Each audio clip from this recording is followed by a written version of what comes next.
course I turned the camera on, it's horrible. Well,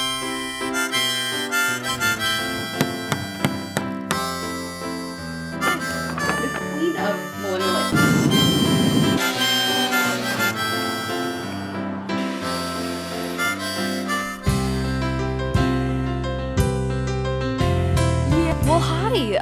It's been a while since I vlogged. I think I'm back. I needed a break, basically. I feel like a couple months ago, I felt like vlogging was consuming my life a little bit too much. I feel like I was getting criticized for the littlest things and it would take over my day. Like one negative comment would take over my day, and I know it's like someone leaving this comment and it means nothing to them, but it would absolutely ruin my day and it was unhealthy. And so I've taken a break and I'm gonna try and vlog again, but we'll see how that goes. But yeah, I have a few clips here and there.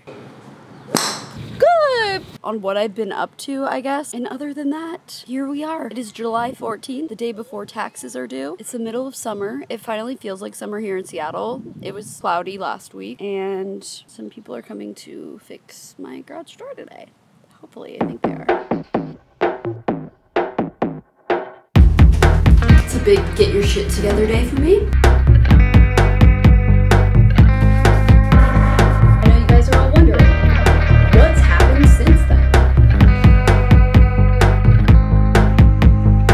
Alright, I spent a good portion of my morning just going on a complete cleaning rampage of my room. You know, I like feel bad that it took so long and I've wasted so much of my day cleaning, but when you put it off for so long, it takes a really long time to do a good job. In my bathroom, here it is all nice and clean. I even like organized I call this like my medicine drawer. I got everything really organized, and it was so bad in here.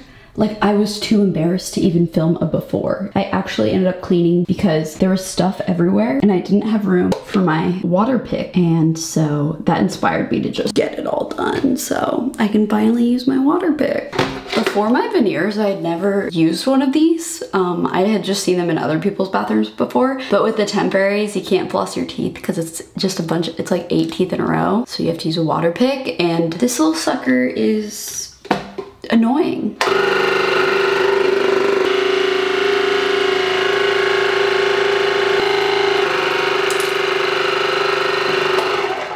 Fun, right?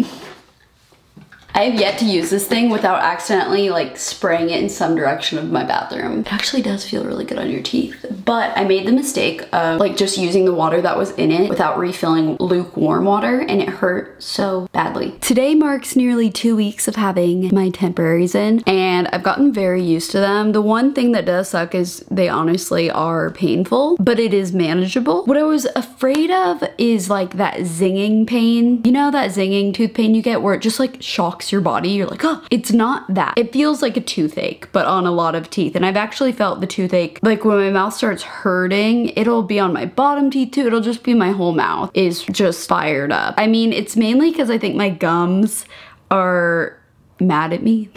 But also with the temporaries, I looked up online, like they just aren't sealed perfectly like the final ones will be, so it's easier for there to be like sensitivity and pain and stuff like that. But basically, if I take an Advil, the pain goes away for like 12 hours and I'm good. Yeah, I got like 2 more weeks of this. Hopefully it gets a little bit better. I feel like it has gotten a bit better, but that is just being real, like a downside of it. Once the final ones get installed, just kidding, installed, it's funny, put on, there shouldn't really be any of that, so it should be okay.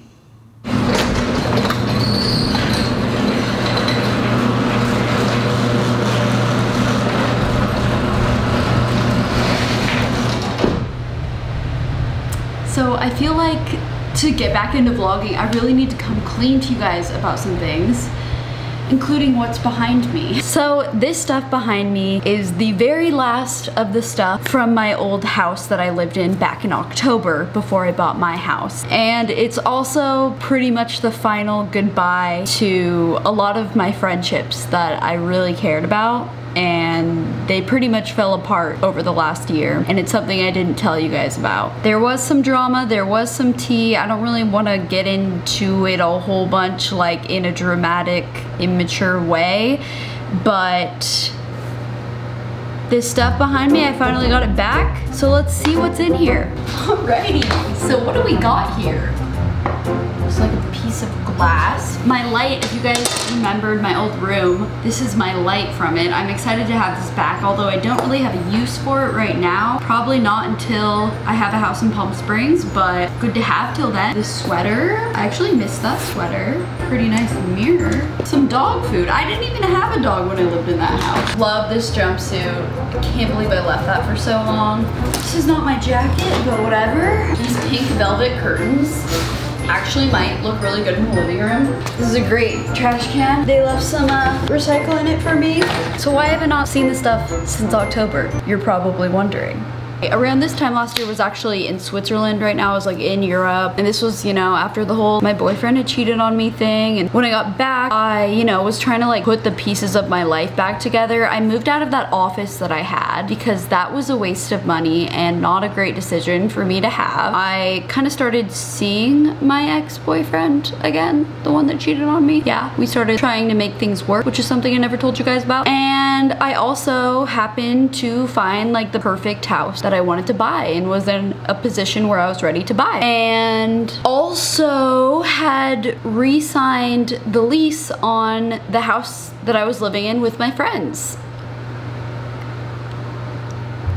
So you see the problem here. Okay, so there was like a lot of just not communicating, and a lot of it was my fault for not communicating. But okay, I guess we're just gonna, so pretty much what happened, like the real tea of what happened is when we re-signed that lease, honestly, I put in an offer for this house after re-signing the lease for my other house, being kind of liable for paying rent there. But to be fair, I actually did not sign the lease. I got an email in my inbox saying I had signed the lease, and it was actually one of my roommates at the time just signed it for everyone. And so that kind of like is annoying because we didn't have that much communication even on re-signing, but whatever, I'm just not even gonna like go there. And I was so excited because I found like this perfect place that I want to live, and I was really focusing on my future and everything like that. But also when I put in the offer and it got accepted and everything, and the month where it was in escrow, like I thought for sure, being a YouTuber and stuff, like it just was not gonna go through, something was gonna go wrong, I wasn't actually gonna get a loan. I didn't even think about